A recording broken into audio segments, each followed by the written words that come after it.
Pues vamos a comenzar con la última mesa.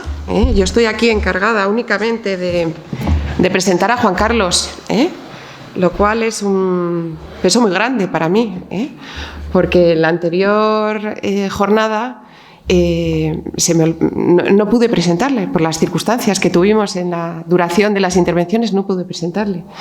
Entonces, bueno, pues ahora es una doble obligación, reparar lo que hice mal la otra vez y intentar hacerlo bien ahora.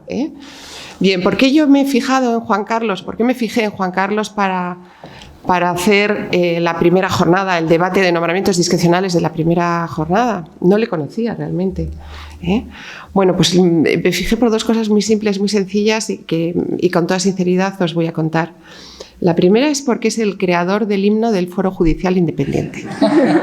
Y entonces es un hombre que todos los congresos se va con su guitarra, coge la guitarra, nos pone a todos en círculo y nos pone a todos a cantar, al final a las 2 de la mañana. Sí. Y entonces, bueno, pues es como un pegamento humano el que tiene, que esto, claro, no está escrito en ningún currículum, pero es algo excepcional, realmente. Y la segunda razón por la que me fijé en él para ser el director de los nombramientos discrecionales, aparte de porque es una persona de autoridad, que es el presidente de la Sala Contenciosa del Tribunal Superior de Justicia, es porque es el Tribunal Superior de Justicia de Aragón, ¿vale? Entonces, ¿por qué me fijé en Aragón? Pues porque yo me he formado jurídicamente en Aragón, yo he estudiado en Aragón las oposiciones, he tenido un preparador de Aragón, sé quién es Juan de Lanuza, sé que los aragoneses llevan luchando contra las inmunidades del poder desde hace siglos y que más o menos tienen en su ADN, en su genética, el ser buenos juristas, y eso es lo que me llevó a fijarme en él. Ahora, para presentar esta jornada, pues me he tenido que leer su currículum, que es un currículum extensísimo y que habla pues, de autor de 9 libros, monografías, equipos de investigación, montones de artículos académicos, como 140 artículos académicos.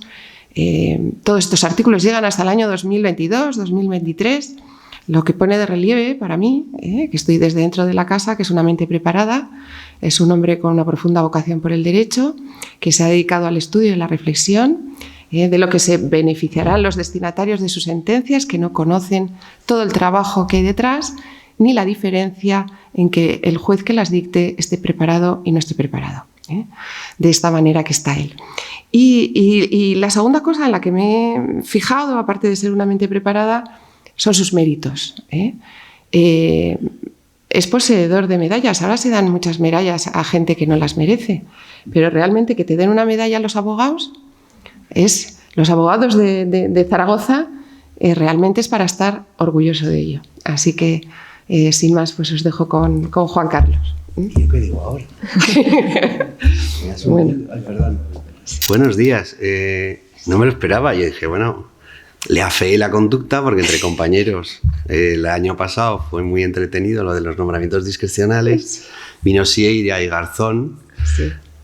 Bueno, voy a empezar ya, aunque estamos en la academia. Garzón el bueno, me refiero.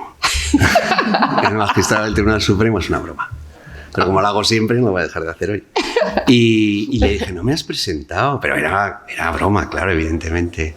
Estoy de todo muy orgulloso de lo que ha dicho él. También soy académico de Aragón. También lo iba a decir. Sí. También lo iba a decir. Y entonces estoy aquí en esta sede y me parece una preciosidad. Lo primero que voy a decirle al presidente de la Academia de Aragón es que vamos, que por favor un poquito de nivel estético en nuestra academia, pobrecitos. Estamos prestados en el colegio notarial. Sí. Y nada, yo quiero agradecer a Cristina, sobre todo, no es de nacimiento aragonesa, aunque sí de vocación, y que sigamos empeñados en defender el Estado de Derecho. Como decía Yerin, esto es una pelea, es una lucha. El derecho no te lo van a dar, lo tienes que ir a buscar.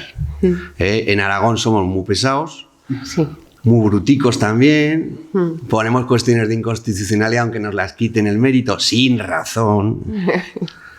Y bueno, pues somos muy peleadores, en eso sí. En el tema de los nombramientos discrecionales, pues me he dado cuenta que tenemos aquí un filón. O sea que venimos aquí a por todas, ¿vale? Vengo del Colegio de Presidentes de Sala de lo Contencioso Administrativo y vengo con un encargo claro. Es decir, como decimos en mi pueblo, no rebles.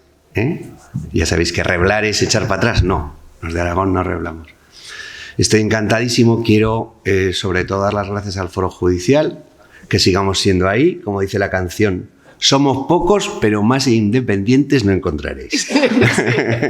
Bueno, la verdad es que cada vez nos lo pasamos mejor en el Congreso. No voy a hablar de lo del partido de fútbol porque me pareció un poquito...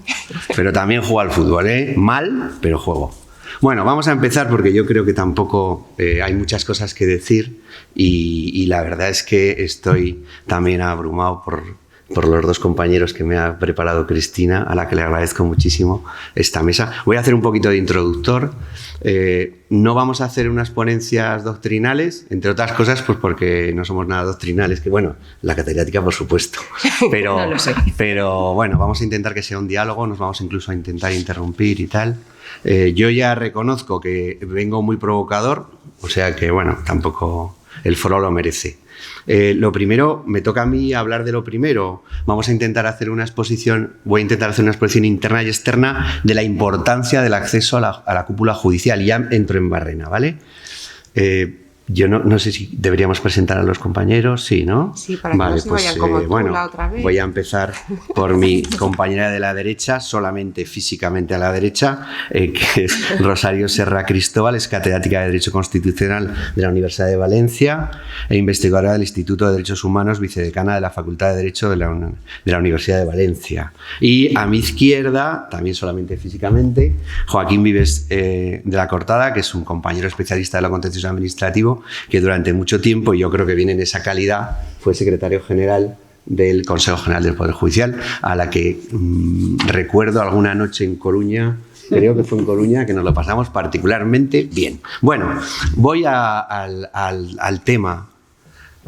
Yo, cuando vamos a hablar de los nombramientos discrecionales, lo primero que voy a hablar es de lo siguiente, de que es un derecho que tenemos los jueces a la promoción profesional. Y voy a citar 3 artículos que creo que tienen que ser la clave de todo lo que vamos a hablar hasta ahora. El 23.1 de la Constitución Española, es decir, tienen derecho a acceder en condiciones de igualdad a las funciones y cargos públicos con los requisitos que señalen las leyes. Ojo, derecho fundamental, con todo lo que conlleva ser un derecho fundamental. Segundo artículo, 103.3 de la Constitución Española. La ley regulará el estatuto de los funcionarios públicos, el acceso a la función pública, de acuerdo a los principios de mérito y capacidad. Y yo con eso me voy a quedar. Y la tercera pata de esta mesa de la promoción profesional de los jueces es el artículo 326, que ha sido igual durante toda la reforma. Ya sabemos que la Ley Orgánica del Poder Judicial es la norma con diferencia que más se ha modificado en nuestro ordenamiento jurídico, que dice: el ascenso y promoción profesional de los jueces y magistrados dentro de la carrera judicial estará basado en los principios de mérito y capacidad. Creo que es muy importante partir de esta base. Bueno, ¿qué nos dice, sin embargo, el Tribunal Constitucional, el Tribunal Supremo sobre los méritos, la capacidad, tal? ¿Y por qué tenemos esta mala conciencia, esta politización que hemos estado hablando de los cargos, etcétera? Pues porque se ha partido de la base de que los nombramientos eran discrecionales. Yo eso lo voy a poner en cuestión, punto 1, ¿vale? Aunque parto de una jurisprudencia que me es toda desfavorable, ya os lo digo, pero no la norma. Vamos a ver si las normas nos dan un poquito de ayuda. Yo hoy por la mañana vengo con esa idea. ¿Por qué digo que la jurisprudencia nos es desfavorable? Porque el TC lo reitera, nos dice siempre. Funciones que tienen un alto grado de discrecionalidad, pero también nos dice, pero que no por ello dejan de estar sujetas a control jurisdiccional, ¿vale? Bueno, yo siempre me planteo lo siguiente. Aquí que hay algún juez beligerante, digo, vamos a ver, a mí me pueden vulnerar el derecho a mi promoción profesional por 2 cuestiones ahora. Primero, por el tipo de nombramientos discrecionales y segundo, porque no hay nombramientos discrecionales. Bueno, no hay ni nombramientos ni discrecionales ni de ningún tipo. ¿Está el Consejo parado? Vale. ¿Puedo plantear una demanda por inactividad? Artículo 29 de la Ley Jurisdiccional. Y si la planteo, ¿ante quién la planteo? ¿La planteo ante el Consejo? ¿Es un tema de responsabilidad patrimonial por inactividad legislativa? No nos debemos de olvidar de que los compañeros que se presentaban al Consejo General del Poder Judicial por Francisco Vitoria pusieron una demanda, el Tribunal Constitucional les inadmitió por una línea y han ido a Europa y les ha dado la razón, ¿vale? Con lo cual, un poquito de que interesa a Europa cómo se forman los órganos de gobierno, sí estamos, ¿vale? ¿Por qué no tenemos interés en la carrera jurisdiccional? Los compañeros, voy a decir una cosa que aunque para nosotros es obvio, a lo mejor para el público no lo es. Nuestra carrera está topeteada. Es una carrera con un triángulo muy grande, una base muy grande, y el triángulo de arriba es un triángulo obtuso, muy obtuso. Eso está, en fin, para que sea la doble intención del triángulo. El ángulo, perdón, es obtuso. ¿Por qué? Hay gente en mi pueblo, en Zaragoza, excelentísimos juristas, que llevan más de 35 años de carrera jurisdiccional, que no van a salir del juzgado de primera instancia. No sé si me estoy explicando. ¿Cómo le voy a interesar a esa gente, que ni siquiera ha llegado a una audiencia provincial, órgano colegiado, ir a los nombramientos discrecionales del Consejo? Eso es para reflexionar. Punto 1. Punto 2. Desde el minuto 1 el Consejo General del Poder Judicial se dedicaba a repartir los cargos en los órganos jurisdiccionales, tú 5, yo 5, bueno, yo creo que esto no entra ni en debate. Lo ponían hasta la sentencia del Tribunal Constitucional. Por esos dos motivos fundamentales no hay ningún interés. ¿Qué hago yo con esto? Formulo 2 tipos de reformas. Luego ya, si me da tiempo, las explicaré. Una, vamos a poner un complemento de carrera profesional a los jueces. Ya si no podemos subir, por lo menos que nos paguen un poco, ¿vale? No me lo estoy inventando, lo pone en la Ley Orgánica del Poder Judicial. 2, vamos a intentar modificar los nombramientos del Consejo General del Poder Judicial para que a su vez modifiquemos los nombramientos discrecionales. Porque también os digo, si no modificamos levemente los nombramientos del Consejo, el mérito y la capacidad que he dicho que tenía que ser la clave no va a existir. Rápidamente, ¿qué nos dice el Tribunal Constitucional de los nombramientos del Consejo General del Poder Judicial y los nombramientos discrecionales? Nos dijo a partir del año 1986 lo que todos sabemos. Que, hombre, que no estaba mal que los hiciese el Parlamento, pero siempre que no hubiera una cuota de partidos. Lo decía expresamente la sentencia 108/1986. Pero es que es curioso, la sentencia que acaba de dictar el Tribunal Constitucional referida a la validez de la supresión de la decisión de nombramiento discrecional por parte del Consejo General del Poder Judicial en funciones, dice, hombre, que esta reforma no es mala. ¿Y por qué nos dice que no es mala? Dice, hombre, pues porque así no se compromete la capacidad de decisión futura del Gobierno del Poder Judicial, allí donde las decisiones a adoptar tengan un alto grado de discrecionalidad y un bajo contenido de gestión administrativa. Es decir, el propio Tribunal Constitucional dice, hombre, yo reformo esto porque es que es mejor, pues no vas a hacer tú muchos nombramientos que son todos discrecionales. O sea, es que ya nos lo están diciendo. Y luego un párrafo que la verdad es que me ha costado mucho leerlo. Yo no sé si últimamente leo muy linealmente y no en grandes alturas no me meto. Dice, la suspensión de determinadas funciones del Consejo actúa como garantía de la independencia del propio Consejo frente a las cámaras, puesto que privan a las cámaras, del interés que podrían llegar a tener en mantener activo el Consejo cesante. Digo, joder. O sea, que el propio Tribunal Constitucional en esta sentencia nos está diciendo, está muy bien que esto sea así. Porque claro, es que si no, empiezan a hacer nombramientos. Digo, hombre, que cada palo aguante su vela, por favor.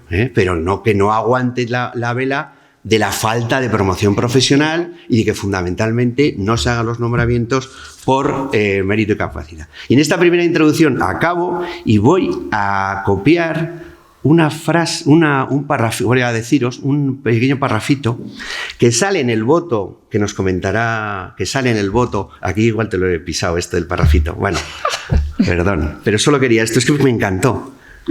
Cuando se dictó la sentencia por el Tribunal Supremo de Alonso Saura, que luego viene de la compañera, hubo una segunda decisión del Consejo de vuelvo a nombrarla con más motivación, a la que si tengo tiempo me referiré después.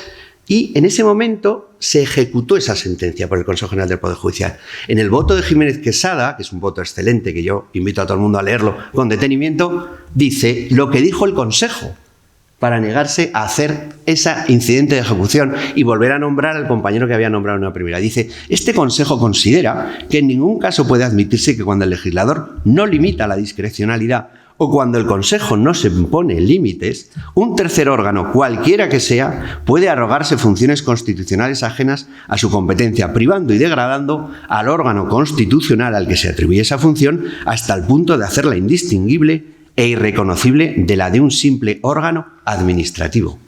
A esto creo que hay que referirse. O nos creemos que es un nombramiento con mérito y capacidad susceptible de control, o no nos lo creemos, y entonces que el Consejo nombre a quien quiera. Bueno, esto por un lado. Creo que ha sido buena introducción. Vamos a seguir con el segundo apartado. Le voy a dar la palabra a Joaquín. Vale. Y él, bueno, nos va a comentar sobre la inseguridad jurídica y la normativa y para qué sirve la norma, bueno, y de lo que él considere. Pues nada, muchas gracias, Juan Carlos. Como no puede ser de otra manera, empezar agradeciendo al Foro Judicial Independiente la amabilidad que ha tenido de invitarme y, en fin, en este marco tan precioso, como se ha dicho antes, como es la Real Academia. A mí me gustaría, mejor dicho, empezar recordando el motivo, el fundamento de la existencia del Consejo General del Poder Judicial. Y es la necesidad de desapoderar al Poder Ejecutivo de dos funciones fundamentales, que es premiar a los jueces afines y castigar a los jueces díscolos o menos afines, por decirlo así, ¿no? Ese es el fundamento básico del Consejo y, por lo tanto, extraer del mundo político lo que es bueno, pues la carrera judicial y la progresión profesional dentro de la carrera judicial. Esto, en mi opinión, se pone totalmente patas arriba con la Ley Orgánica del año 85. Ley Orgánica del año 85 que dio lugar a la sentencia 108/1986, que ya se ha comentado, ¿no? Y en esa sentencia se dice una cosa que, desde mi punto de vista, es muy relevante. Se dice que la lucha política, que puede ser, o que es, de hecho, perfectamente legítima en el mundo democrático, bajo ningún concepto puede entrar en el ámbito judicial. El ámbito judicial tiene que estar al margen de la lucha política. Porque si la lucha política entra en el ámbito judicial, se frustra la finalidad de la norma.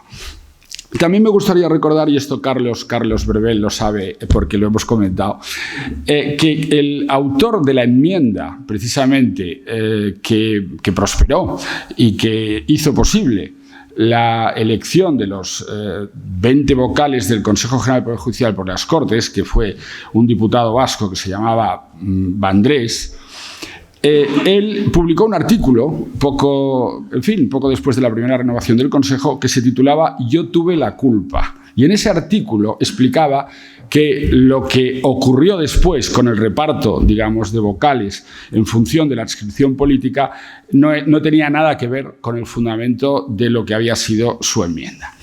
Pero bueno, yo simplemente en relación con el Consejo apuntar eso, ¿no? Apuntar el peligro del que ya advirtió el Tribunal Constitucional de que se politice el órgano y que, por lo tanto, las decisiones que se tomen por parte del órgano sean unas decisiones que, bueno, pues tengan un cariz político y no un cariz realmente profesional.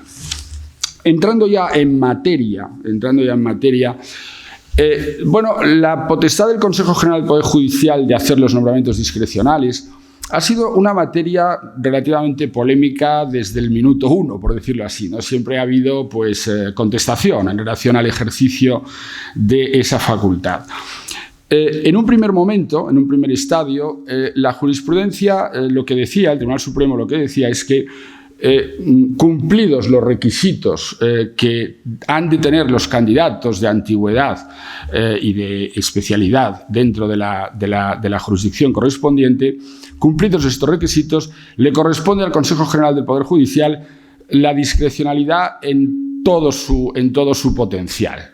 Esa es la primera jurisprudencia que, de alguna manera, pues, rige desde el año 80 u 85 hasta el año 2006. En el año 2006, algunos recordaréis que se dictan unas primeras sentencias que se autodefinen como jurisprudencia en tránsito y que es una jurisprudencia que empieza a entrar en la valoración de los criterios de selección que utiliza el Consejo General del Poder Judicial.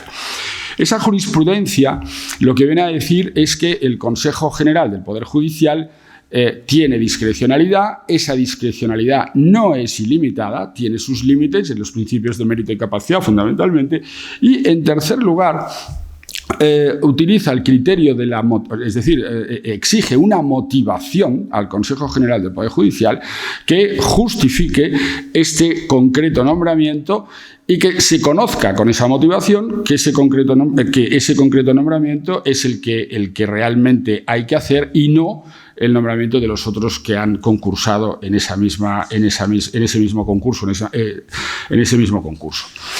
Esa jurisprudencia en tránsito, a medida que se va consolidando en el Tribunal Supremo, da lugar posteriormente al Reglamento de Nombramientos Discrecionales del año 2010. En ese Reglamento de Nombramientos Discrecionales, el propio Consejo, en un ejercicio de autorregulación, establece una serie de criterios preferentes y una serie de criterios complementarios. Y los criterios preferentes, además, los ordena. Primero, la antigüedad. Segundo, si no recuerdo mal, la jurisdicción en la que se ha manejado el candidato correspondiente. En tercer lugar, también, tiempo de permanencia en los órganos colegiados. Y, finalmente, la calidad de las sentencias. Esos son los criterios preferentes. Luego hay una serie de criterios complementarios, es decir, si en algún momento, en alguno de esos concursos, pues los candidatos presentan méritos muy similares, pues entonces aparecen los criterios complementarios que son los que pueden decantar la balanza en un sentido o en otro. Pero bueno, esos criterios complementarios pues son ejercicio de las profesiones jurídicas, haber sido letrados en el Tribunal Constitucional o haber sido letrados pues en el propio Tribunal Supremo, etcétera, ¿no? Pero insisto, son criterios de carácter complementario. El fundamento tiene que estar en los criterios preferentes. Bueno, esa jurisprudencia en tránsito llega al punto más álgido con una sentencia cito de memoria, de 10 de mayo, creo, del 2016, creo que es del 2016, que es la primera sentencia que analiza la presidencia del Tribunal Superior de Justicia de Murcia. En esa sentencia, el Tribunal Supremo llega a hacer una valoración de los méritos objetivos, es decir, como quiera que el cargo era, digamos, un cargo mixto, es decir, jurisdiccional y también gubernativo, porque era la presidencia de un Tribunal Superior de Justicia, lo que hace el Tribunal Supremo es decir, bueno, vamos a analizar en primer lugar, porque aquí, en este tipo de cargos gubernativos, rigen los criterios objetivos, pero también criterios subjetivos, vamos a analizar los criterios objetivos. Y en esa sentencia, el Tribunal Supremo va analizando mérito por mérito objetivo si tiene más uno u otro y llega a la conclusión de que tiene más méritos la candidata que no había salido. Y entonces dice, bueno, pues si el nombramiento ha sido en base a criterios subjetivos, esos criterios subjetivos se tienen que explicar, es decir, se tienen que motivar, que eso está en línea con el reglamento del año 2010 que os he citado antes, ¿no?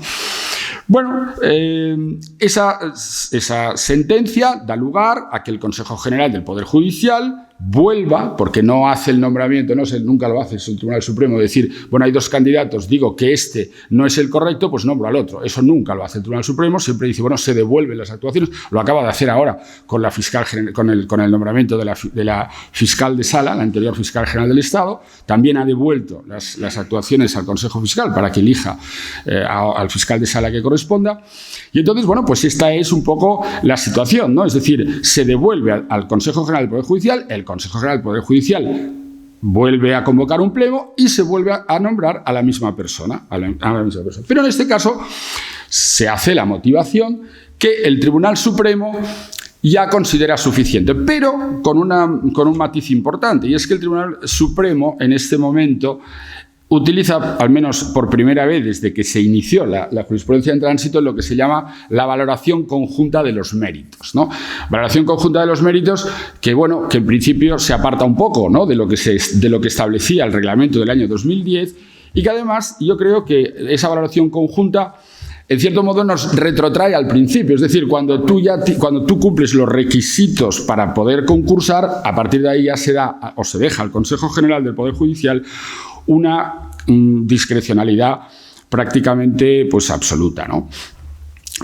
Bueno, esa es la situación que se ha venido produciendo y últimamente no, hace ya algunos años, en el año 2018 se produjo un cambio legislativo, se ha vuelto a modificar el artículo 326 de la Ley Orgánica del Poder Judicial y parece que la técnica de la valoración conjunta, bueno, pues ha hecho fortuna y es un poco la que está en la ley, en el sentido de que, bueno, pues serán las bases de cada una de las plazas, ¿no?, las que van a determinar cuáles son los méritos que para esa concreta plaza se exigen, tanto desde el punto de vista objetivo como desde el punto de vista si es una plaza gubernativa, desde el punto de vista subjetivo, y al final pues bueno, pues será un poco el Consejo quien, valorando todos esos méritos, podrá hacer en función de una valoración conjunta el nombramiento que considere oportuno.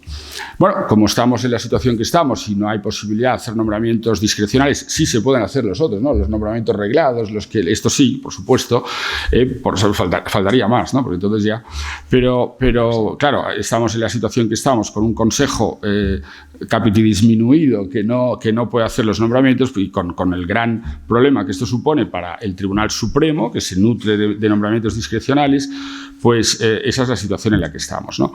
Por tanto, bueno, pues esa es la situación actual. Mi opinión, por supuesto, es que yo creo que habría que ir un poco más hacia la objetivación de méritos. Esa es mi opinión, ¿no? Que pueden ser los méritos que están en el reglamento o pueden ser otros, es igual, pero como decía Juan Carlos, un profesional de la judicatura tiene que tener el camino claro por delante, tiene que saber qué es lo que tiene que hacer para llegar a los puestos que ambiciona, ¿no? Es verdad que muchos jueces son jueces, bueno, todos los jueces somos jueces vocacionales, aunque por razones indeterminadas, como decía el otro, pues ahora algunos, como yo, por ejemplo, no estemos ejerciendo la jurisdicción, ¿no? Pero muchos jueces, la mayoría de los jueces, pues bueno, pues tienen su felicidad en el ejercicio normal y de su trabajo, en sus ciudades de origen, etcétera. Pero cuando ya se produce una legítima ambición por parte de cualquier juez a aspirar a los órganos superiores de la cúpula judicial, pues lógicamente han de saber cuál es el camino, y el camino tiene que ser un camino basado fundamentalmente en los méritos, en el ejercicio de la jurisdicción y no en otros ámbitos, para poder alcanzar esas metas, ¿no? Y bueno, y en principio en esa primera intervención, creo que ya me he alargado demasiado, pues ya... Gracias, Joaquín. Pues le doy la palabra a Rosario, que yo creo que nos va a hablar de la jurisprudencia europea, del caso polaco y sobre todo del caso del Tribunal Europeo de Derechos Humanos. Yo creo que voy a aprovechar las dos intervenciones anteriores. Bueno, muchísimas gracias a Foro Judicial por la invitación. La verdad es que esto es un privilegio, estoy aprendiendo mucho. Aquí somos unas pocas las que no somos juezas, ¿no? Y nos movemos en un mundo en el que tocas más realidad, y yo al menos pues permito dejar atrás los libros, la reflexión teórica y tal, y acercarme más a lo que pasa en la realidad práctica, ¿no? Entonces, aprovechando, decía, lo que se habían dicho por parte de mis dos compañeros de mesa, me gustaría, aparte de que podría opinar varias cosas que podemos hacerlo luego, sí que me gustaría aterrizar en algo que me habían dicho que me preparase porque iba a tener interés, y que habla o toca aspectos que en ambas intervenciones se han hablado, y es el caso de Alonso Saura versus España, un caso que ha llegado al Tribunal Europeo de Derechos Humanos, pero cuyo recorrido es muy interesante porque nos va a dar pronunciamientos del Tribunal Supremo, del Tribunal Constitucional y del Tribunal Europeo de Derechos Humanos, precisamente sobre nombramientos discrecionales e incluso también sobre conformación del órgano que acaba nombrando esos órganos discrecionales, ¿no? El Consejo General del Poder Judicial, en definitiva. Este caso empieza cuando en 2014 se presentan 3 candidatos, una mujer y 2 hombres, para el puesto del presidente de la presidencia del Tribunal Superior de Justicia de Murcia, y el Consejo General del Poder Judicial decide nombrar a un varón, y la que va a ser la protagonista, Pilar Alonso Saura, no es elegida, a pesar de que como el Tribunal Supremo luego dirá, y ella alega, pues está 160 puestos por encima del otro aspirante, tiene mayor antigüedad en la carrera judicial y también mayor experiencia como en órganos colegiados, además de tener mayor experiencia que otros candidatos en el ámbito de lo civil, etcétera, etcétera. El Tribunal recurre la decisión, el Tribunal Supremo, en la sentencia que Joaquín ha citado, que es la de 10 de mayo de 2016, lo que hace es aportar una sentencia que yo creo que a la mayoría de los que estamos aquí nos gusta, ¿no? Porque entra de verdad a determinar, bueno, vamos a ver qué dice la legislación en materia de nombramientos, establece una distinción en lo que son méritos objetivables y los que son méritos subjetivos y señala que los objetivables deben prevalecer sobre los subjetivos. Y en ese análisis, esa teoría que aplica al caso, entiende que efectivamente la candidata tenía más méritos objetivos que tenían los otros dos candidatos. Por lo tanto, lo que dice, el Consejo no ha argumentado suficientemente el por qué esos méritos subjetivos han hecho prevalecer la decisión en favor del candidato varón. Y devuelve el caso al Consejo General del Poder Judicial para que motive el porqué. Claro, lo único que le dice es motive y efectivamente el Consejo General del Poder Judicial motiva en una de esas decisiones en las que cuando uno le pide motivar lo que ya ha decidido, pues motiva como sea y lo motiva pues excelente, magnífico, brillantemente mejor currículum el de uno que del otro y lo hace de forma muy global, sin aterrizar en aspectos concretos. Claro, ella vuelve a recurrir, y lo hago rápido para no hacer la cosa larga, vuelve a recurrir al Tribunal Supremo y el Tribunal Supremo, donde dije Diego, y dice, bueno, sí, ha motivado, me parece suficiente. He de decir que esa sentencia confirmatoria de la decisión del Consejo General del Poder Judicial sale con 17 votos a favor y 15 en contra. Es decir, que no es una decisión sacada por los pelos, ¿no? Y que simplemente lo que acaba diciendo es que aquello que se pedía, que es que motivara, se ha realizado y que tal vez no sea tan necesario el prevalecer unas motivaciones más objetivables, unos valores más objetivables del currículum de uno frente a los otros, que basta una valoración de conjunto de los candidatos y que en esa valoración de conjuntos pues ha sido suficiente con lo que ha dicho. Entonces parece volver paso atrás, pero incluso atrás de aquella sentencia de 2006 que antes citábamos, cuando además teníamos una reglamentación mucho más parca, cuando todavía ni siquiera teníamos el reglamento 2011 y ya era una avanzada. Era muy avanzada las sentencias que surgen en 2006, 2007, a las que antes se ha hecho referencia, ¿no? Entonces, lo que hace la candidata es acudir al Tribunal Constitucional. Voy rápido, llega al Tribunal Constitucional y podíamos habernos encontrado ahí con una sentencia del Tribunal Constitucional que diese luz a un tema que es de palpable notoriedad en nuestros días. Lo que hace el Tribunal Constitucional es inadmitir por manifiesta inexistencia de vulneración de derechos fundamentales. Y eso lo hace con un auto de 100 folios. 100. Imagina, en la que entra es perfectamente una sentencia. Si uno la lee, porque para decir que hay una manifiesta inexistencia de vulneración de derechos, entra a ver si se han vulnerado los derechos. Para eso podía haber admitido el recurso y podía haberse pronunciado.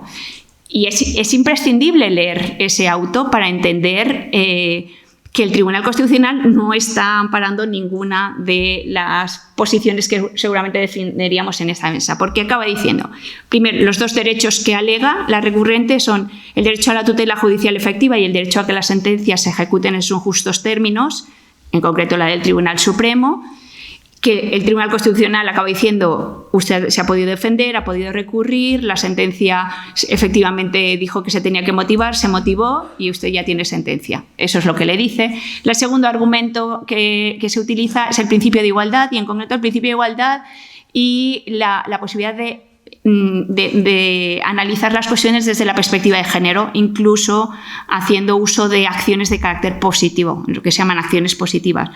Entonces, lo que el Tribunal Constitucional entra, a pesar de ser un auto, para decir, tampoco esto de ningún modo se ha vulnerado, es decir, usted si estamos hablando de acciones positivas, eso van por el artículo 9.2, que es la que obliga a los poderes públicos a adoptar acciones que faciliten la incorporación de las mujeres o que permiten o habilitan las acciones positivas, y ese 9.2 no es uno de los artículos garantizados en el recurso de amparo, o sea, formalmente no procedería, pero vamos a entrar en el fondo, voy a ver si a usted se le ha discriminado. Dice, no se le ha discriminado por el hecho de ser mujer, yo también quizá lo creo, que en ese caso no se le ha discriminado por el hecho de ser mujer, porque no hay ningún elemento en el que se pueda demostrar que por el hecho de ser del sexo femenino fue discriminada. Y dice, y luego pues hay elementos periféricos en los que que podrían haber conducido a una discriminación, y el tribunal el Tribunal Constitucional a analizar cada una de ellos. Entonces, lo primero que dice es que esos son méritos discrecionales. Es decir, lo que está diciendo, o sea, directamente, es que el Consejo General del Poder Judicial, como ya dijimos en la sentencia del año 2006, y el Tribunal Constitucional será una sentencia superantigua para reafirmar que los nombramientos del Consejo General del Poder Judicial son discrecionales y que, por lo tanto, pueden valorar en su conjunto los méritos de los candidatos. Claro, es terrible, ¿no? Es terrible que tengamos una sentencia de un auto en este caso de hace 2 días, que venga a decir eso y que desoiga todas... O sea, la evolución de la normativa que se ha producido y de la jurisprudencia, que aunque con pasos atrás en esa sentencia de 2017 y la sentencia de 2020 del Tribunal Supremo, que dan un paso atrás en ese sentido, pero con una reforma de la Ley Orgánica del Poder Judicial de 2018 que cada vez es más garantista y más favorable a la objetivización y al establecimiento también desde 2011 de diferentes puestos y de valorar diferentes méritos dependiendo de la naturaleza de esos puestos, si es puramente jurisdiccional, si es mixto, si es puramente gubernativo, etcétera, con un establecimiento de méritos mucho más concretos. Con lo cual entra y dice, bueno, si entra a analizar el Tribunal Constitucional los méritos de la... Iba diciendo, no se le ha discriminado porque aunque el perfil de la plaza fuese especialista en derecho civil y el candidato efectivamente no lo es verdad que no es necesario para no sé cuántos. Es verdad que usted está a 112 puestos por delante de tal, pero el que uno esté en los puestos por delante de otro no justifica suficientemente que sea mejor para un puesto. El Tribunal Constitucional entra como entraría si hubiese dictado una sentencia. Igual, ¿no? Entonces aquí de nuevo la esperanza está en los votos particulares que acompañan a esta decisión del Tribunal Constitucional, votos particulares en los que pues desde Encarnación Roca lo que dice es que el tribunal tenía que haber admitido y tenía que haber habido un pronunciamiento de fondo del Tribunal Constitucional, no una admisión por un auto. La sentencia la hace de todas formas. También por parte de otro de los votos discrepantes habla de la especial trascendencia constitucional de este caso. Se había podido el Tribunal Constitucional pronunciar sobre las limitaciones en materia de nombramientos discrecionales que tiene el Consejo General del Poder Judicial. Era una oportunidad abierta que se ha desperdiciado, porque puso de manifiesto también que un hecho estructural, que es la discriminación de las mujeres en el ámbito de la judicatura, donde los números demuestran que aunque la base, la participación de las mujeres en la base es elevadísima, cuando llegamos al Tribunal Supremo, por poner un ejemplo, solo un 20% de ellos son mujeres después de ya haber pasado muchos años de presencia notable de las mujeres en el ámbito jurídico, y que eso seguramente justificaba el que se hubiese pronunciado, no dice a favor o en contra, ¿no?, sino que se hubiese pronunciado sobre la materia, ¿no? Y en fin, hablan incluso de que si el Tribunal Supremo igual en esa primera decisión debía haber obligado al nombramiento y no haber, que es otro de los problemas, cuando a una sala se retrotraen las actuaciones al momento y a la sala dice usted lo hizo mal, y le deja mucha libertad para seguir haciéndolo mal, pues no llegamos a... Es decir, igual no es una forma de garantizar, ¿no?, el derecho en ese caso, el justiciable, ¿no? En fin, ahí hay varias sentencias que son las con las que seguramente estaríamos de acuerdo muchos de los aquí presentes, pero es un auto de inadmisión. Lo que hace entonces la demandante es acudir al Tribunal Europeo de Derechos Humanos. Sin dar el caso, acaba llegando al tribunal. Tenemos un caso sobre nombramientos discrecionales, que además es el único, en el que hay de otros países, en Islandia, por ejemplo, los hay polacos, etcétera, pero en este caso es el único español que llega, y entonces esto se vehicula por el artículo 6, el derecho a la tutela judicial efectiva. El Tribunal Europeo de Derechos Humanos, desgraciadamente de nuevo, vuelve a determinar, se vuelve a acoger a esto que siempre se acoge, ¿no?, la doctrina del margen de apreciación nacional sobre que cada Estado tiene el derecho a establecer el sistema que crea más conveniente para nombrar a sus jueces, y que en eso no se puede inmiscuir. Y analizando si a la señora en cuestión se le ha vulnerado su derecho a la tutela judicial efectiva, vuelve a decir lo mismo, ¿no?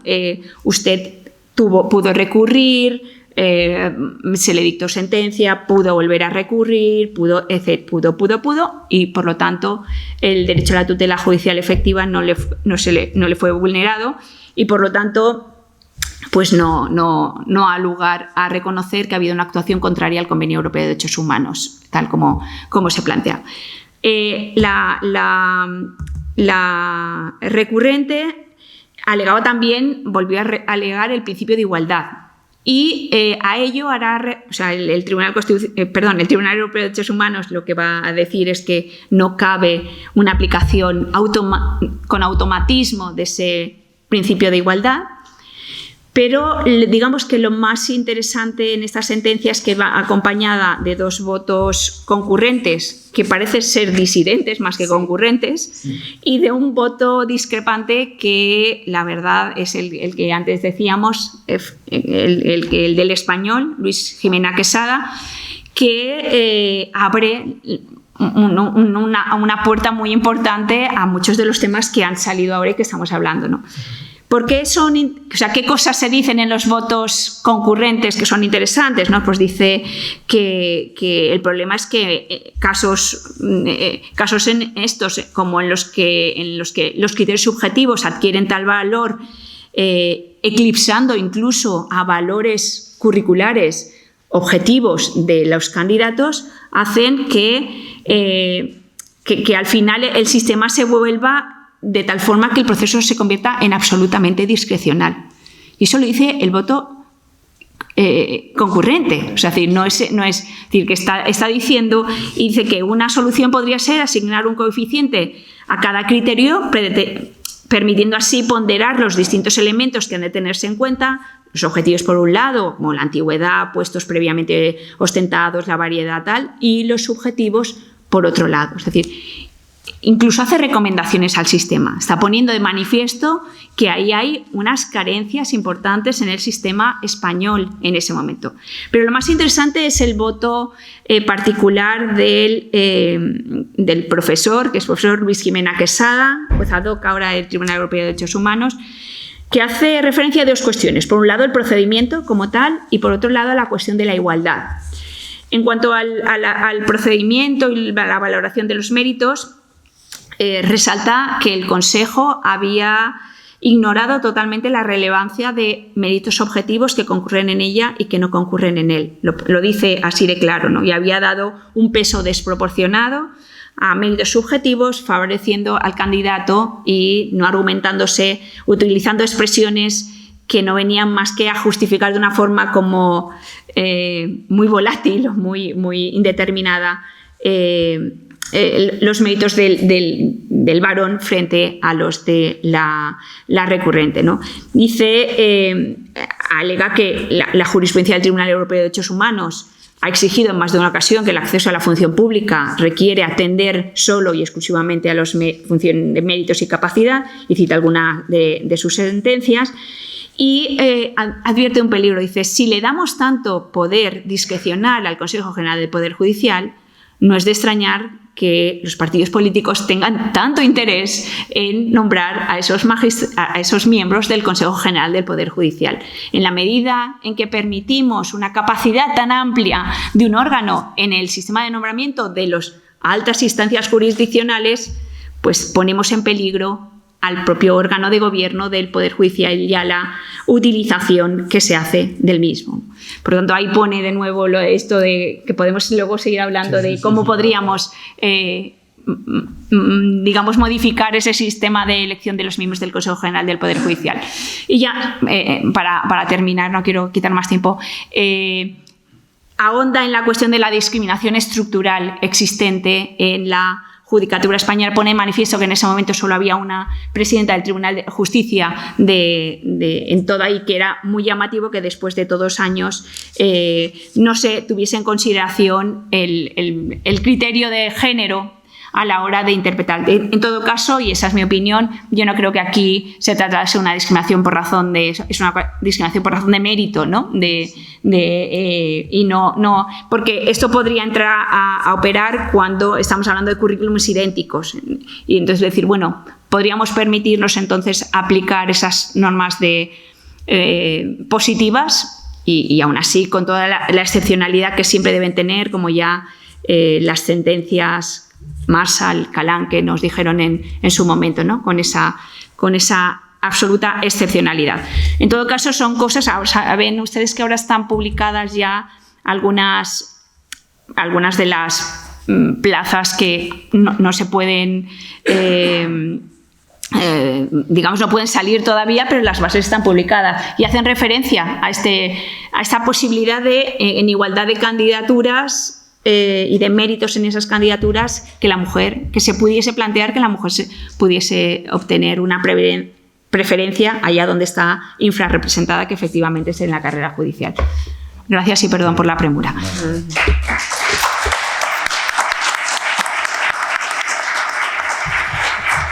Bueno, pues vamos a seguir un poquito y yo creo que vamos a entrar ya en lo que es el meollo de la cuestión, que es el tema del control judicial, ¿vale? Yo voy a hacer una introducción del control judicial, pero igual podemos ir partiendo, o sea, por partes, ¿vale? Exacto, igual lo podemos hacer más dinámica así. Yo lo que sí que voy a... Bueno, pues lo voy a hacer de esta manera y voy a hacer como un poco de... intentar fragmentar primero la reforma. Vamos a hablar de la reforma de la Ley 418 y después vamos a hablar qué es esa reforma, en qué convierte los nombramientos discrecionales esa reforma, cuál sería el sistema que yo entiendo que debería ser con la reforma, y después podemos hablar, si queréis, de motivación. Incluso podemos finalizar con lo que he puesto yo, propuestas de mejora, que parezco yo aquí algo importante, y luego, si no, pues actualidad, ¿no? Que acaba de salir una sentencia de la presidenta del Consejo. Vamos a intentar ir rápido porque sí, una media hora nos queda. Media exacto, hora. Sí. No, si yo, ya sabes que me atengo religiosísimamente a esto. Rápidamente, para mí, si titular los nombramientos no son discrecionales, puedo admitir, no son enteramente discrecionales a partir de la reforma aprobada por la Ley 418. La exposición de motivos de la Ley 418 no es, la verdad es que no da muchas ayudas. Bueno, iba a decir una cosa, pero me callo, en cuanto a la exposición de motivos, pero sí nos dice, y señaladamente las reformas referentes al régimen de los cargos de nombramiento discrecional porque vienen impuestas por compromisos internacionales en materia de transparencia y lucha contra la corrupción. Eso lo dice la exposición de motivos de la Ley 418. Entramos en la Ley 418. La Ley 418 modifica el artículo 326.2, que es el artículo que habla de los nombramientos discrecionales, y nos dice, hay que aprobar unas bases. Las bases tienen que tener de forma clara y separada cada uno de los méritos. Ponderación. Sepáreme usted los méritos gubernativos de los méritos jurisdiccionales. Sepáreme los méritos comunes de los méritos propios. Bueno, ¿qué ha pasado con la jurisprudencia del Tribunal Supremo? A la jurisprudencia del Tribunal Supremo, como decimos en mi pueblo, le ha traído al pairo la reforma de la Ley 418 y lo ha dicho así expresamente. sin ningún tipo de ambaje. Tengo ahí reseñada la sentencia de 2021 que dice: si bien tal convocatoria abierta contiene requisitos y elementos reglados en lo que ahora importa los contenidos en el propio, ello no puede suponer la supresión del margen de discrecionalidad. Bueno, pues si lo dice el Tribunal Supremo, lo admitiremos así. Yo creo, modestamente y humildemente, que no. ¿Y por qué digo esto? Porque me retrotraigo al principio de mi intervención. Mérito y capacidad.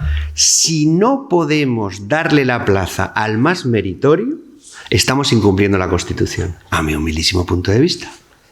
¿Cómo podemos darle la plaza al más meritorio? Primer punto, pues hombre, intentando no dársela al que le hemos dicho que se la vamos a dar. Punto 1. Voy a hacer una anécdota. Yo vengo de una reunión de presidentes y el tema es: esto no va de méritos, va de tener 13 amigos. Y entonces yo digo, pero ¿cuántos quiero? Judicial independiente. Lo siento, señores, es así, ¿vale? Bueno, punto 2. Lo del baremo. Nos podemos poner como nos podamos poner, pero si en el baremo no ponemos un elemento cuantificable, no vamos a cumplir el principio de mérito y capacidad.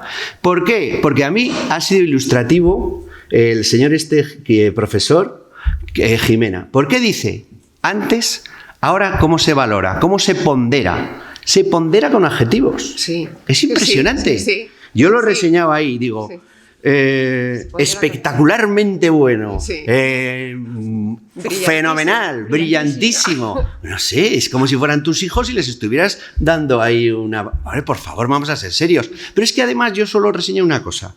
Ustedes pueden entender... Bueno, he dicho que ustedes tratados de ustedes y ya me queda un poco ahí. Sí. Digo, ustedes pueden entender que en la adjudicación del tanque Panzer, que son 200 millones de euros, pudieran adjudicar ese tanque con: es fantástico, nos encanta, es el mejor tanque de Europa. Hombre, por favor, vamos a ser serios. Vamos a poner un mérito, vamos a cuantificar, porque es que el artículo 326 nos lo permite. ¿Vale? Vamos a ver, méritos objetivos y subjetivos. Lo compro. Hay méritos objetivos y hay méritos subjetivos. Nosotros estamos controlando la contratación pública y hay méritos objetivos y méritos subjetivos. Se ha reformado el Museo del Prado y había proyectos de grandes arquitectos a los que una comisión decían: es buenísimo porque es ecléctico y reconoce tal. Eso no es objetivo. Sí. Eso viene una comisión y dice: no señor, este es mejor, yo creo que esto se ha reformado, y habrá venido arquitectos que habrán conseguido el mejor proyecto. Pero es cuantificable. Hemos estado cuantificando los méritos toda la vida. Los objetivos se cuantifican muy fácil. A ver, ¿cuántos años? ¿Cuántos estás aquí? Tal. Y los subjetivos se cuantifican con una comisión, que pasó hasta el Consejo. El Consejo viene y dice: vamos a ver tú. Bueno, las pones bien, pero cortas y copias mucho. Tampoco vamos aquí a... Y en vez de te poner un punto en vez de 5 en una comisión. Vale, voy rápido, es que si no me lío. Por tanto, sostengo que la única manera de hacerlo es así, poniendo nuestros puntitos. Motivación. Vamos a ver, yo estoy totalmente de acuerdo. Ya vale, por favor. Retroacción ni para volver a ir al baño. No, es que no estamos cumpliendo la tutela judicial efectiva. Por favor, si el Tribunal Supremo dijo que había unos méritos objetivos y que por eso anula, pues el Tribunal Supremo tiene que acabar la faena. Sí. En el voto particular de Sierra lo dice con claridad.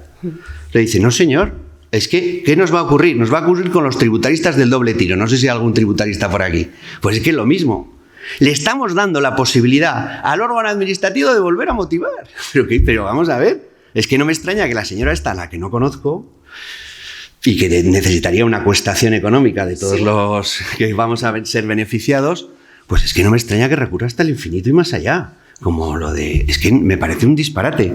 Necesitamos obviar eso de... Bueno, he leído la última sentencia del fiscal general, de la fiscal de sala, y también vuelven otra vez a echar para atrás.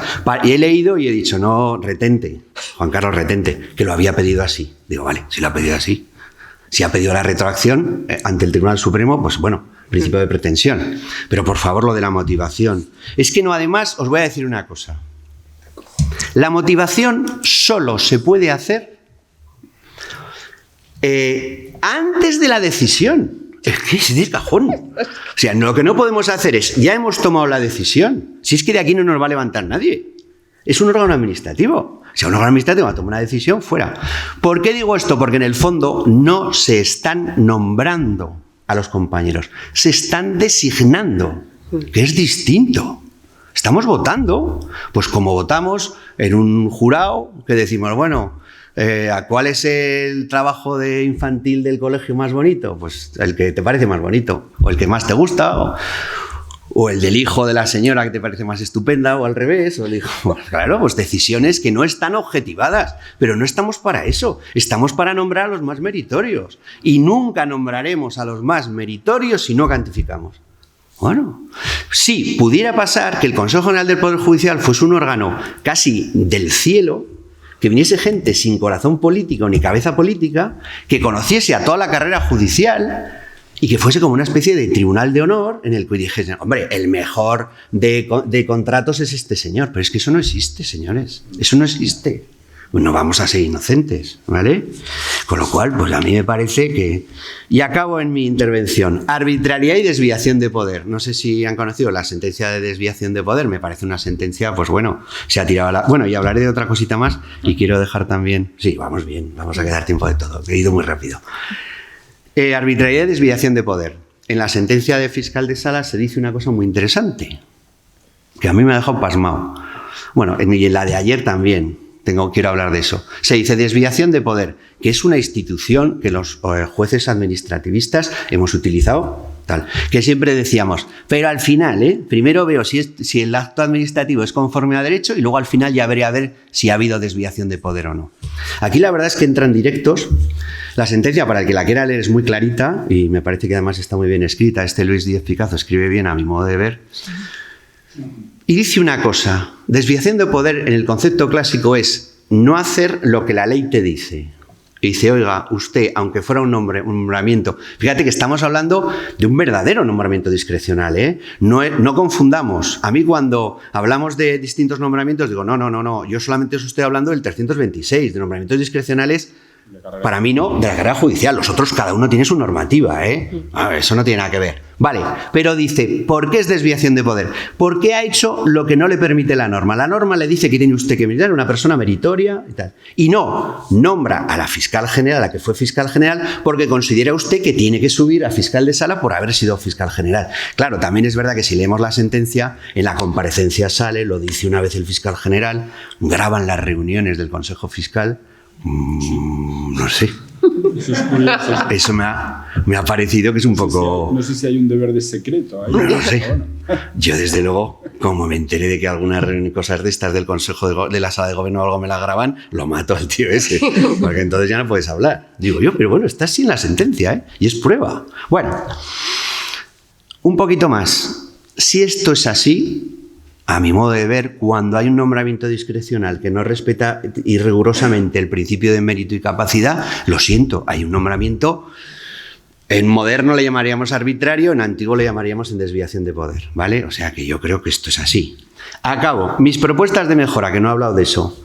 Hay una cosa muy importante en mi modo de ver, distinguir nombramientos gubernativos de gobernamientos jurisdiccionales. Para mí tendría que haber dos artículos distintos, lo digo así.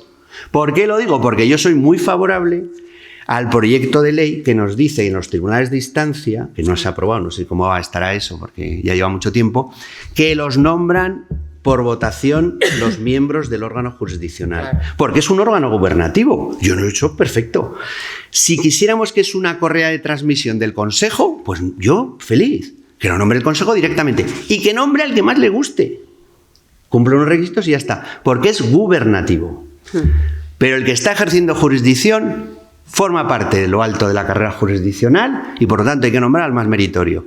Y a ver si somos capaces de nombrar al más meritorio y yo ya podré descansar en paz con esta pelea. Gracias.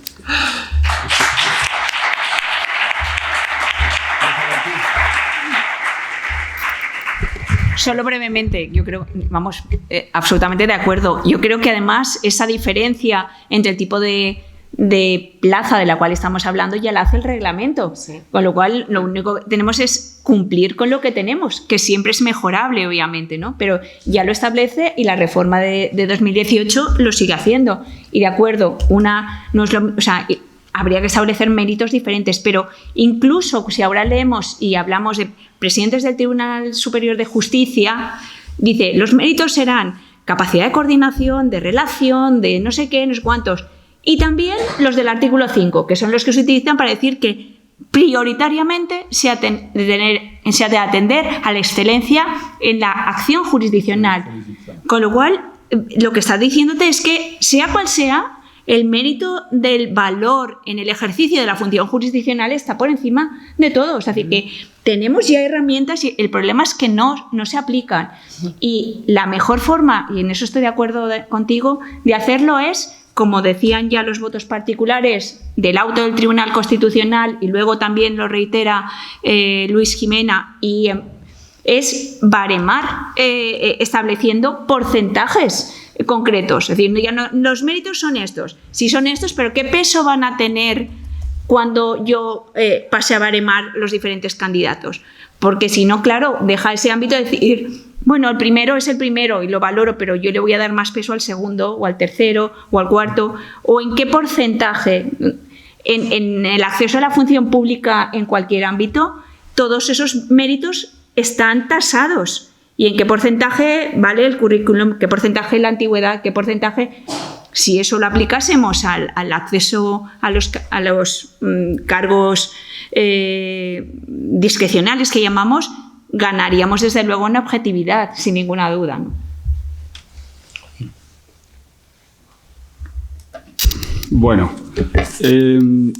Bueno, yo estoy de acuerdo con, ya lo hemos hablado al principio, sobre la objetivación, ¿no?, de los méritos y que la ponderación sea cuantificable y que, por lo tanto, los miembros de la carrera judicial conozcan las reglas del juego a la hora de progresar y de poder alcanzar las mayores, las plazas más relevantes de la carrera judicial.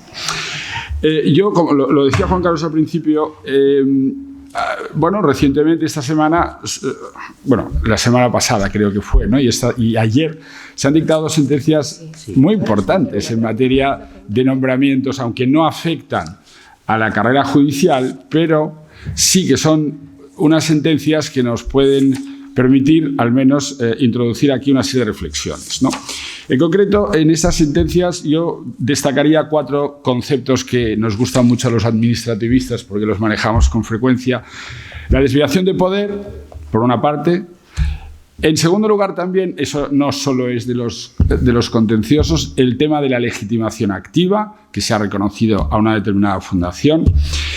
El concepto jurista de reconocido prestigio, que el Tribunal Supremo, en la sentencia de ayer, que se publicó ayer, entra a definir qué entiende por jurista de reconocido prestigio. Y luego, una última cuestión que tampoco es estricta de los contenciosos, que es el tema de la abstención, que también en la sentencia de la anterior fiscal general del Estado también se habla de la posibilidad de la abstención que tenía que hacer el fiscal que la propuso, porque había sido, había trabajado con ella y había estado dependiendo jerárquicamente de ella, ¿no? Bueno, en relación con el tema de la desviación de poder, yo no tengo muy claro, o al menos me he leído la sentencia de Luis Díez Picazo, que coincido contigo en que está muy bien escrita, pero no tengo muy claro si realmente se acierta bien con la descripción de que hay desviación de poder, porque al final la desviación de poder, como todos sabemos, es la utilización de una potestad administrativa para realizar una cosa diferente a aquella para la que la norma te ha dado esa potestad, ¿no? Bueno, en el caso del fiscal general del Estado, la potestad la tiene, que es proponer el nombramiento, y lo hace, ¿no? No está haciendo una cosa que no le permita la norma, ¿no? Otra cosa es que este concepto, yo creo que es un concepto muy estricto, pero que sí podría entrar en el ámbito de la arbitrariedad, ¿no? Porque al final lo que está diciendo el Tribunal Supremo es que la motivación que lleva al fiscal general del Estado a hacer esa propuesta es una motivación incorrecta, es una motivación que no es convincente y que se aparta un poco de lo que son los méritos que hay que tener en cuenta a la hora de hacer ese nombramiento, ¿no? Como sabéis, el argumento que utiliza el fiscal general del Estado, es decir, bueno, una persona que ha sido fiscal general del Estado, si luego vuelve o deja la plaza de fiscal general del Estado, tiene que ser como mínimo fiscal de sala. Es como un poco, y alega, aquí hay un vacío normativo, pero bueno, que él lo propone que se llene de esta manera, ¿no? Bueno, esto es en relación con el tema de la desviación de poder. También se habló en la sentencia famosa del año, en uno de los votos particulares de Sieira, ¿no?, de la desviación de poder, cuando efectivamente, bueno, pues se había hecho, no se había nombrado a la persona que había ganado el recurso, ¿no?, que era la Alonso Saura. Bueno, en cuanto al tema de la legitimación activa, es un tema que también a mí me ha llamado la atención, ¿no?, la verdad, porque, bueno, pues en la sentencia de ayer, la sentencia que revoca el nombramiento de la presidenta del Consejo de Estado, de Magdalena Valerio, pues quien interpone el recurso contencioso administrativo es una fundación que muchos conocéis, que se llama la Fundación Hay Derecho, que es una fundación que, bueno, pues tiene entre sus fines estatutarios la defensa del Estado de Derecho, etc. Pero bueno, como el propio Tribunal Supremo reconoce en la sentencia, hay multitud de fundaciones y multitud de asociaciones, por ejemplo, las asociaciones judiciales, ¿no?, por ejemplo, ¿no?, a las que no le reconoce legitimación activa para interponer un recurso contencioso administrativo contra un acto administrativo, contra una disposición administrativa que no le genera un especial perjuicio o no le otorga un especial beneficio, que es en definitiva la definición de la legitimación activa, ¿no? En este caso, el razonamiento que hace el Tribunal Supremo, pues a mí personalmente lo he leído un poco, no he profundizado en el estudio de la sentencia, pero me parece así a priori, ¿no?, un razonamiento un poco convincente, ¿no?, porque en primer lugar habla del casuismo, que la jurisprudencia del Tribunal Supremo es muy casuística en esto, pero que en este caso le parece que la fundación es seria, le parece que la trayectoria de la fundación es muy atendible y bueno, son conceptos como muy resbaladizos desde mi punto de vista, poco jurídicos, ¿no? Pero bueno, en todo caso, bueno, pues es un poco el fundamento o el razonamiento que ha utilizado el Tribunal Supremo para reconocer la legitimación activa a una determinada fundación de base privada, ¿eh? Otro concepto que ahora se maneja en el que el Tribunal Supremo entró en la sentencia que se publicó ayer es el tema de jurista de reconocido prestigio, ¿no? Bueno, esto es un concepto jurídico indeterminado, todos tenemos en la cabeza juristas de reconocido prestigio, lo decía creo que antes la profesora Mangas, ¿no? Todos tenemos en la cabeza, bueno, casos de juristas de reconocido prestigio que ni prestigio y si me apuras ni juristas tampoco, ¿no?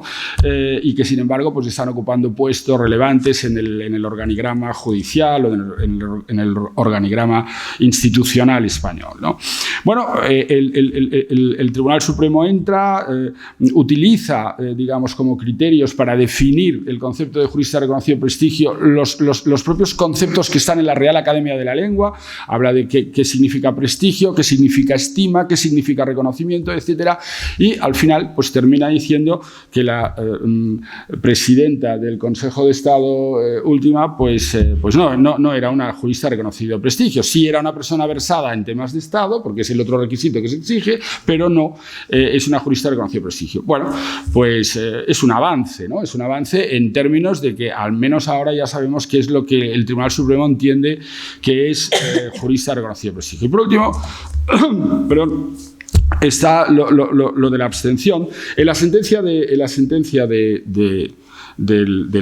la fiscal general, pues se plantea el tema de si el fiscal general actual tenía o no que haberse abstenido por el hecho de ser general. El Tribunal Supremo no entra en esto, pero dice que habrá que atender a sus razonamientos para cuando se haga el nombramiento, porque lo que hace, como siempre, como hemos dicho, es retrotraer para que se vuelva a nombrar, ¿no? Con lo cual, como decía Juan Carlos, se da otra vez la posibilidad de que se vuelva a nombrar el mismo, como ya ha ocurrido y decíamos al final. Y por último, algún apunte sobre la abstención. Ayer, y aquí hay un vocal del Consejo, mi querido amigo Mario, ¿no?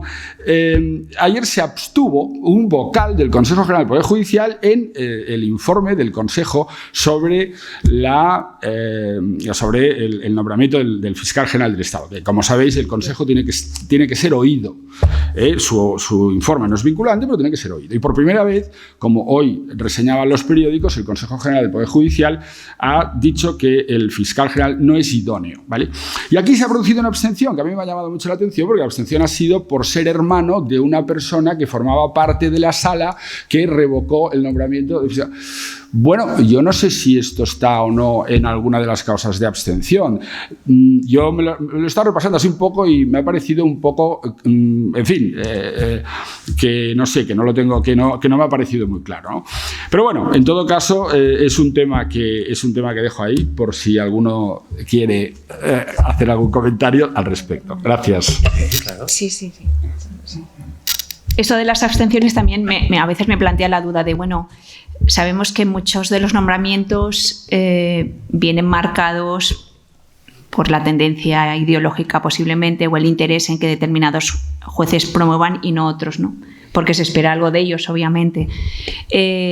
Cuando se recurren estas decisiones, a veces tendríamos que ver también en esas salas de lo contencioso administrativo, pues si hay jueces asociados a determinadas asociaciones, mientras que los recurrentes lo son a otras asociaciones judiciales, si eso podría dar motivo a una recusación, porque claro, si quien va a juzgar ese nombramiento, si se hizo bien, se hizo mal, si fue excesivamente discrecional o no, si se hizo conforme a derecho, conforme a sus principios de mérito y capacidad, etcétera, lo estás haciendo como magistrado de una asociación donde posiblemente también tienes interés o hay una predisposición a que te guste más un candidato que otro porque es de tu propia asociación, o al menos sabes que, aún no siendo escrito en tu propia asociación judicial, sí que pues, puede gustar la forma en la que ha trabajado, porque de hecho se exponen las sentencias, pues no sé, es un tema que también a lo mejor habría que regularse, ¿no? en un momento.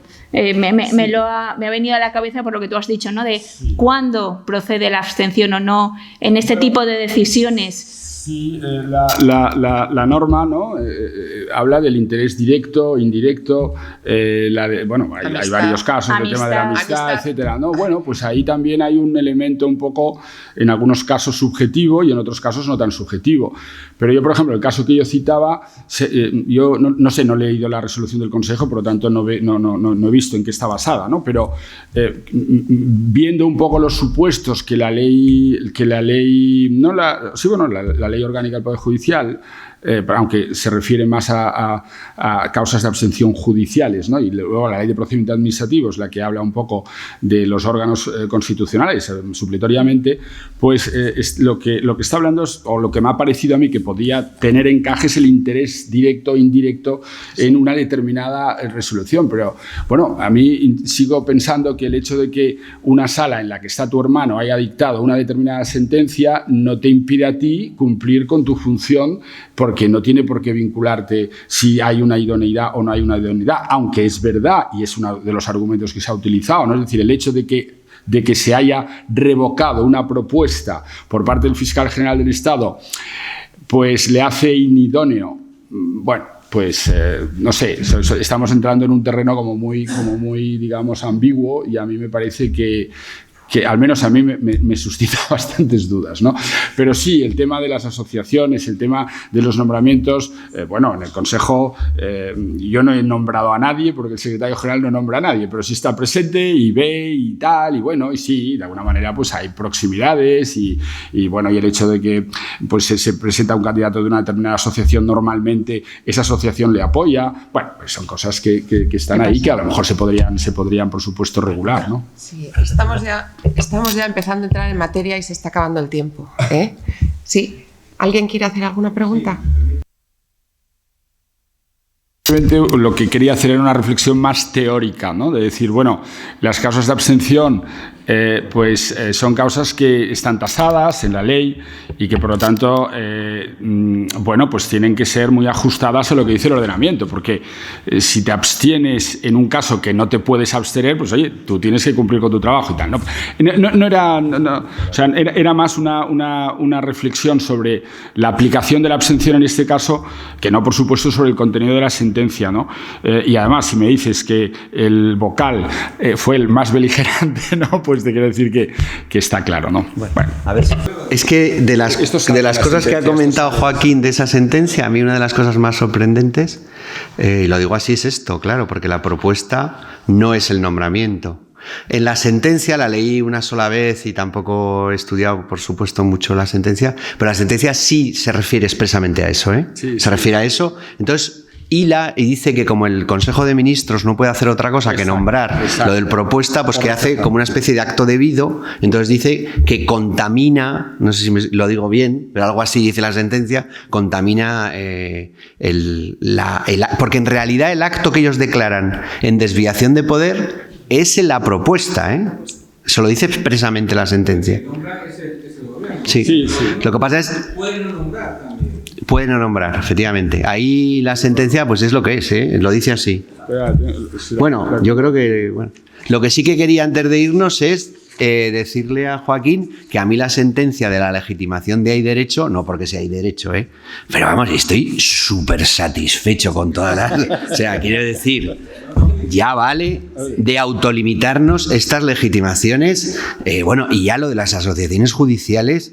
Es que no sé por qué no nos hemos manifestado con una pancarta más grande de la del otro día en Santander. A mí me parece que las asociaciones judiciales tienen, por supuesto, incluso muchísima más legitimación, entiendo, para determinadas cuestiones que yo cuando leo alguna sentencia de los compañeros del Tribunal Supremo, porque para mí son compañeros, superiores, pero compañeros. Y dicen estas cosas de la falta de legitimación de las asociaciones judiciales, digo, ¿le quitarías tú, guapetón, la legitimación a un sindicato? NO. Hombre, por favor, vamos a ser serios. Es que yo nunca lo he entendido. Yo soy un firme partidario y yo sé que además el Supremo ahora... Es que el Supremo se va a tener que pronunciar sobre varias cuestiones relativas a la legitimación que están admitidas, en temas, pues sensibles y tal. Y yo creo que ya se la han ido estudiando. No sé si me da esa impresión. Y han dicho, mira, hemos hecho este estudio, tal, no sé qué, porque la sentencia es súper entretenida, va diciendo las veces que hemos dicho que sí, las veces que hemos dicho que no. Y tú vas diciendo... Y estoy acabando, don Francisco, no me mire con esa cara. Son las 2 en punto y acabamos. Nada, no, ¿qué dices? Yo tengo son las 2. Vale. Bueno, yo muchas gracias, pero son las 2 y esto se ha acabado.